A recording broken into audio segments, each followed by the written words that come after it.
Hi everyone, Dani here, and welcome to Spenelli Speaks, and another Friday Reads. I'm going to discuss a little bit about what I've read, what I'm currently reading, and what I'm looking forward to. Before I get into that, just wanted to give you a little update. I mentioned last week that my family was going to be going to Wisconsin Dells, the water park capital of the world, and we did, and it was very, very nice. We stayed at the Wilderness Resort, which I would recommend. I thought it was great. It offered a lot to do, a lot that we didn't do. They had a few arcades, they had go-karts, and they had like zip lining. They had a ton of stuff for families to do. We kind of just stuck to the water parks with the little ones. My son and daughter had a wonderful time. My daughter especially, she was like a fish in the water, had a blast. I was more like a beached whale in the sense that, I never really understood how whales get beached. Totally get it now. They had a wave pool, and let's just say I got real stuck in it and was flailing around and laughing my guts out. Yeah, it was a sight to behold, let's just say that. But we had a lovely time. We stayed in one of the cabins, which was just perfect for us. It has like a full kitchen, dining room, not like a room, but a dining table, a living area with some couches and TV, and then upstairs, so it's 2 levels, a king-size bed room with fireplace, and then a 2 queen size room that had plenty of room for 2 pack and plays. So it was lovely, perfect size for us. We had an excellent time. Wisconsin Dells for us is nostalgic. Been going since we were kids, and not necessarily every year, but very nostalgic. I went to Paul Bunyan for breakfast with my family, so it was the first time that my son and daughter were able to go. That is a big family tradition for us. So it was nice to have them start that for themselves. We also went downtown and went to one of my favorite candy shops down there, Goody Goody Gumdrop, and got some fudge for the family. And my daughter played with all of the little claw games, got a bunch of ducks. They're kind of like play till you win games for little kids. So that was very fun for her. Afterward, we as we were traveling home, my mother and I, we stopped at a couple of thrift stores, and I did get a few books that I'm going to share with you. So for Victober, I was lucky enough to find Wilkie Collins' The Moonstone, which I'm very excited about. And if you are familiar with our new bookmarks at DoubleBookedCo, you will see that The Moonstone is on here. So I'm very excited. You can see right there. So now I have a book to go, another book to go with my Victorian Reads bookmark. So I'm very excited about that. I got that for $1 at a St. Vinny's. I also got Aristotle and Dante Discover the Secrets of the Universe. I've been looking for this book. Very excited that I was able to find it. I was curious to read it. I've seen it on BookTube quite a lot, so I'd like to read that. That was $1. I also found Hood Feminism, Notes from the Women That a Movement Forgot. I remember when this first came out, and I've been interested in reading it ever since, but never really could find it. So I was very, very pleased to have found it at this thrift store for $1. So I'm very, very excited to read that as well. I also found Normal People, which you can see this sticker. It said it was $1.95, but red stickers were half off, so I got it for half off of that, so about $1. There is some, it looks like maybe a spill happened here, but didn't do a lot of damage. Still okay for $1. Normal People, I've heard good things. I've never read from Sally Rooney before, so I'm excited to read a new author. At a different thrift store, I found Their Eyes Were Watching God by Zora Neale Hurston, and this was 75 cents, which, I mean, what a beautiful copy. It has the deckled edges. I know some people love deckled edges, some people don't, but it was actually, again, red stickers were half off, so I got it for like 38 cents. I started reading this via audiobook, and I wasn't liking it, and I think I just wasn't liking the audiobook. So I really want to like finish this because it's part of a canon, you have to read certain stories, and this is one of them that I consider a must read for me. So I'm hoping that with actually reading it physically, that I can finish it in its entirety. So I have that. And then just a couple of books for the kids. I got this Mercer Mayer Little Critter book for Christmas. So this was just going to be a Christmas gift. It was 75 cents. And then anytime I see any golden books, I have to pick them up. So I found Dumbo and Pinocchio. And this copy of Pinocchio I absolutely love.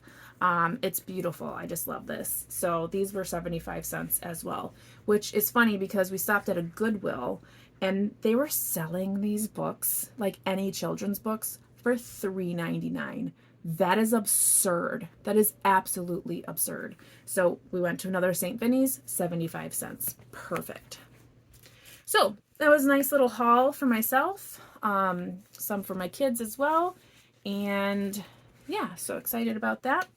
As far as reading goes, I did finish John Steinbeck's The Red Pony. And if you follow me, you know that I have mentioned this a couple of times, and I said that this was going to be a reread for me.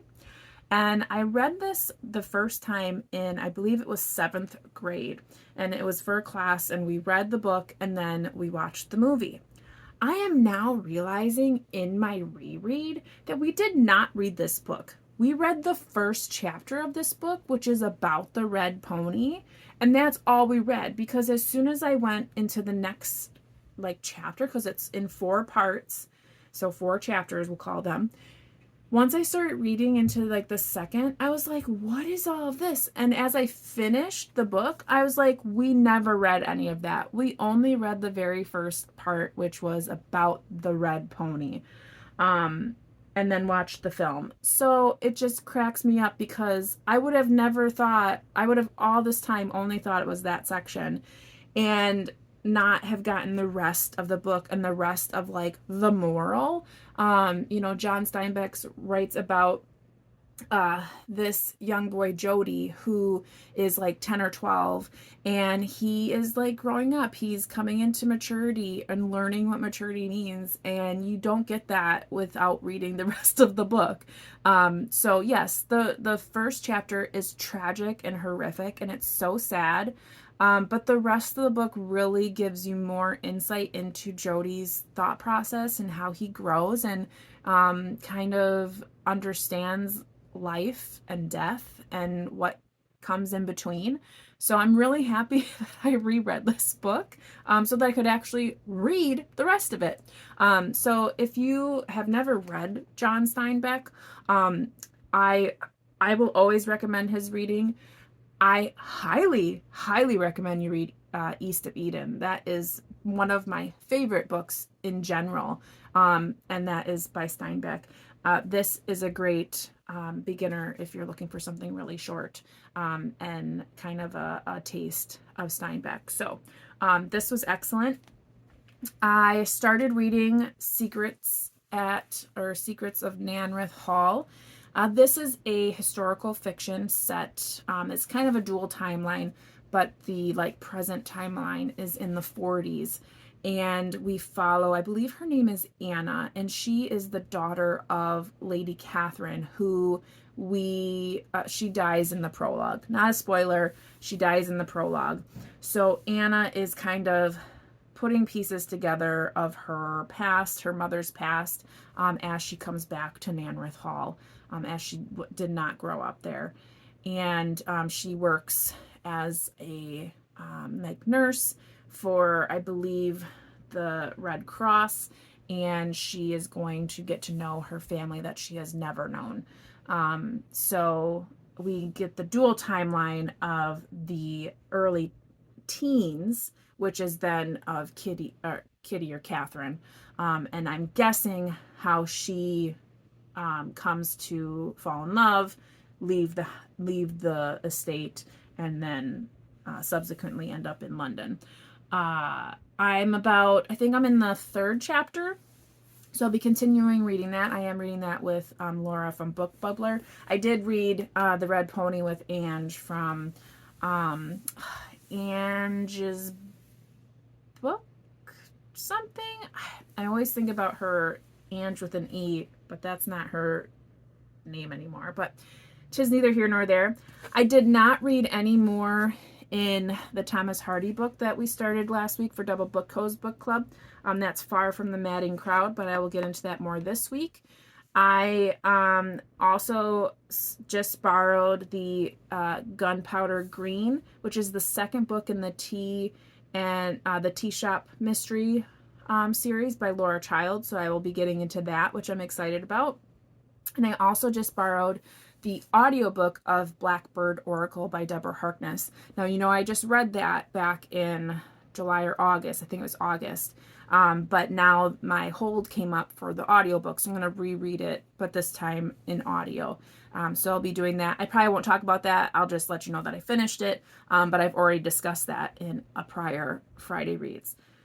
As far as other books that I'm reading, I think that's it right now. I am still reading some other books that I'm not going to discuss here, but if you follow me on Goodreads, and you can see all of that there. I am going to be starting my project I keep talking about, but it's a big project, so it's kind of like a lot of planning beforehand. So I am going to use Storygraph to catalog all my books, and I have decided that the configuration of how my books are right now is going to change. I'm actually, right now, all of my classic books are here on the bottom, which I don't like because I don't get to look at them, and they are some of my favorite books. So I'm actually going to bring those up to the top. And then I am going to start again. I know back here used to be the 20 books I'm going to read in 2020, So I'm actually going to start a TBR pile there of books that I would like to get to sooner than later. Not necessarily 25 books to read in 2025, but it might be 10 or 15 books there that I do want to read sooner rather than later. So they won't go into their respective shelves. So that's going to start this week as well. So a lot of organizing.